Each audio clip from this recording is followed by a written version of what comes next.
Hello and welcome to a new Strip Pile Naked. I'm Hass, and along with my guest this time, I'm going to show you some of the cool stuff lurking in the pages of some of the best comics. In this special Creators Edition series, I'm joined by a guest as we discuss some pages and sequences from their work and learn a little bit about their storytelling process. We're back with another episode of the series with André Araújo. This time we talk about Generation Gone, André's drawing decisions and character acting. Let's get into it. So André, something I noticed which I was really intrigued by was how you change gutter spacing between panels on the same tier, and you have these kind of larger gutters to separate tiers, right? It's 100% intentional. So I was saying that I go with the flow, but there's also a lot of intentional stuff going on. Yes, it's a 100% an intentional thing, which is that you are supposed to read from left to right. So you must go horizontally before going vertically. That's why there's a smaller gutter there. I think that I picked it up when I was reading Akira for the first time. And I remember noticing that he was doing that, Otomo. And I thought that was a really clever idea. I'm going to open up a book of Akira to make sure, that it was within. Because I always had this notion that it was within that I noticed it for the first time. And jumping back to Man Plus briefly, you actually create a larger gap when there are two panels that are stacked technically within the same tier. So this is a concern, I guess, more about vertical placement than specifically tiers. It's just to make sure that you understand the movement that's happening there. Because right. I do sometimes there's something that American comics reject as much as possible, which is do not stack panels on the left of the page, they say. Right, yeah. But I do that sometimes, or even in the middle of the page. You have three panels on the top row of the page, right? Three basic panels, and the last panel is divided into two. It could be in the middle, and it would work as well, I think. It does not concern me at all. And right. I do that because my layouts are pretty easy to read. They are never much complicated, and you can see precisely where the columns are, where the rows are. And I always try to give this generous horizontal gutter so you can clearly see the division between panels, even when it's on stacked panels like that. I do it as well to make sure there is no confusion whatsoever. Going a bit further on it, for me, I only care about what's happening inside the panel. So the layout is just to be as clear as possible to communicate to you a very brief notion of organization on the page. Or if it's a fighting sequence, sometimes I will tilt the gutters, right? Or they become diagonal across the page to give a bit more sense of dynamics. But I want to be, again, pretty easy to read. The complex stuff is happening inside. The focal point is always the storytelling. So for Generation Gone, I want to pick a really clear upfront, just two people talking to each other kind of page. I know Alice Cott writes full scripts. So in that, what decisions are you making in a situation like this as the artist coming to the page? On most scripts, even on full scripts, there's rarely composition going on. And on this case, Alice wrote mostly about mood and stuff like that, what the characters were feeling, And you can get that, of course, through dialogue, but he was reinforcing that on his description. Even, the stance of the characters and stuff like that, the posing and stuff, it's all left for me to do.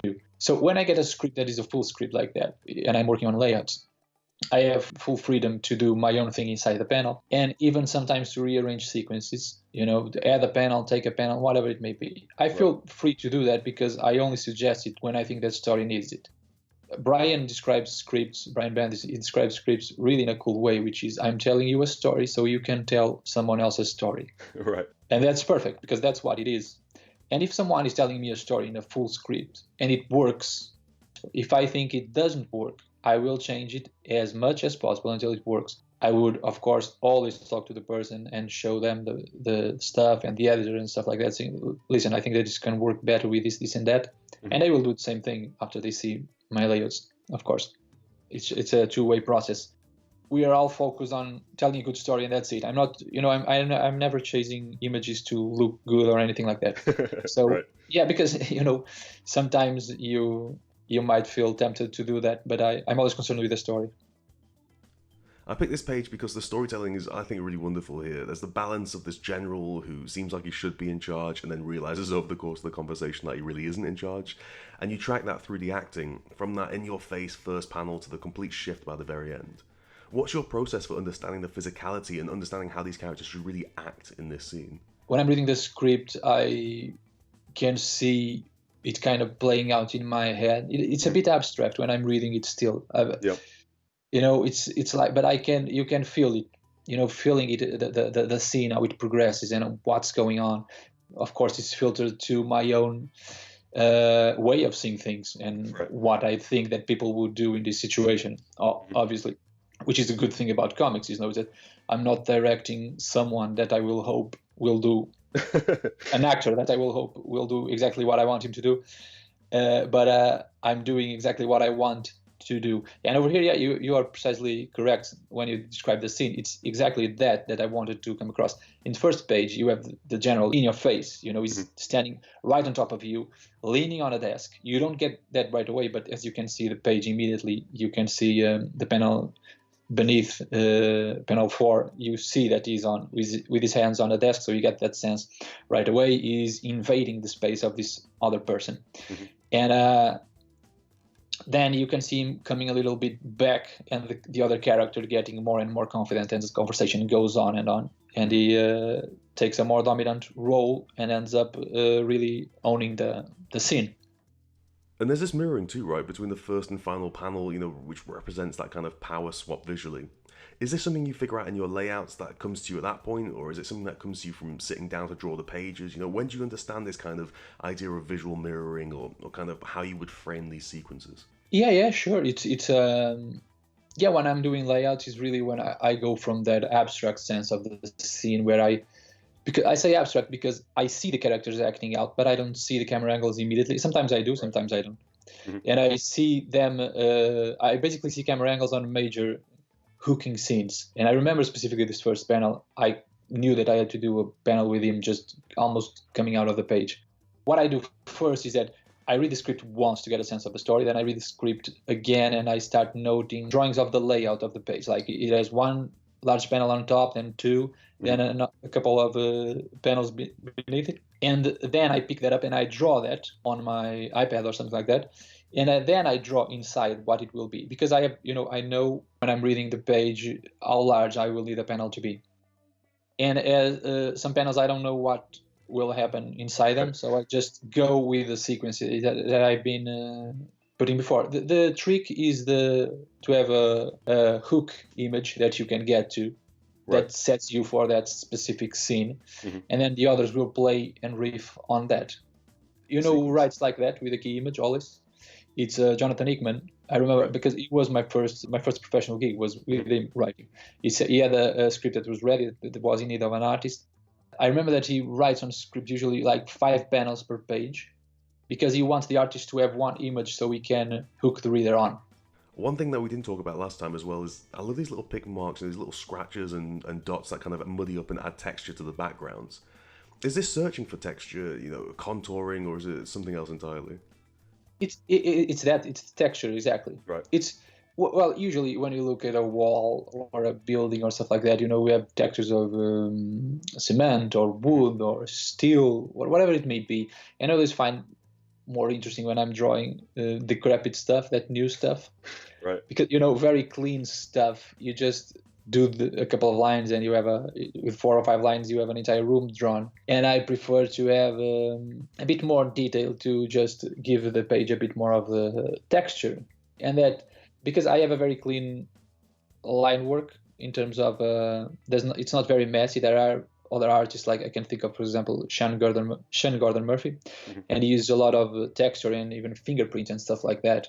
I focus mostly on line only. It's very rarely that I use spots of black. So I go all in with that to create texture and surface, and for you to understand really if you're looking at something that's horizontal or vertical. So it helps with creating all of that, and what type of material it is, how it is being twisted, if it's clothing or something harder. It's because of that. It's to give you a good feel of what you're looking at. I think that comes through in your background work too, right? There's a strong architectural background, and rarely, when I look through pages and pages and pages of your stuff for these episodes, and rarely do you ever have panels that don't have backgrounds in at all. It feels like a kind of striving for the physicality of the world in the same way you do with the acting. Yeah, that's exactly it. I said that I avoid doing characters with no backgrounds because usually on American comics you are not in a place for too long. You're always moving around. You have 20 pages. That's why it's hard to expand sequences as well because people are trying to tell you a story across 20 pages, which is incredibly incredible small number. So you need to go pretty fast. I use that need to move around to put as much stuff as possible into scenes to characterize the world as well as I possibly can. Only strip the background when it's really necessary for the story. Otherwise, it's just a chance for me to show you something else. A poster on the wall, a different type of door, more characters around. It's a good chance to give a bit of personality to the world. But is there a balance too for making images that are not too busy? Because sometimes you don't want to have a background, or you don't want a busy image. You want something that just kind of clear cuts, straight to the point. Is there ever a consideration about when not to use a background, or when to kind of reduce what you're doing with the background? Yeah, that's a thing. For example, on action scenes, you want to make sure that you understand the motion of the characters, and you have to make sure that you understand the action, the step by step what's going on, because that's a concern to me. And at the same time, their setting is important for the same reasons. To understand where they are standing in relation to each other. For example, let's imagine a character is standing on top of a small wall about to jump into the character that is below. I can, for example, draw the wall and nothing behind the other character. So I will draw bits of the background only, like a white wall, for example. So there's something there. You can see their shadows across it, and it makes the character pop. And sometimes I will drop entirely backgrounds on action scenes. I will do that from time to time, precisely for that reason, to make sure that you get the flow. And because when we get to that, I'm pretty sure that I have already shown you the setting enough time so that you get a good sense of where they are and what are the risks of the place that they are in, for example. Well, you mentioned action scenes, which is a good topic for the final part of our Creators Edition series with André, which will be coming up very, very soon. In that episode, we're going to be discussing his work on Black Panther, how he frames action around very clear lines of sight and physical positioning for very, very dynamic effects. So keep an eye out for that one, but in the meantime, thanks for watching. If you're a fan of Strip Panel Naked, you can support the channel on Patreon and get access to years and years of exclusive writing and content. You can also find my Eisner-winning magazine at panelxpanel.com and me on Twitter at HassanOE. Finally, hit subscribe and the notification bell to keep up to date with all the latest episodes, and I'll see you next time.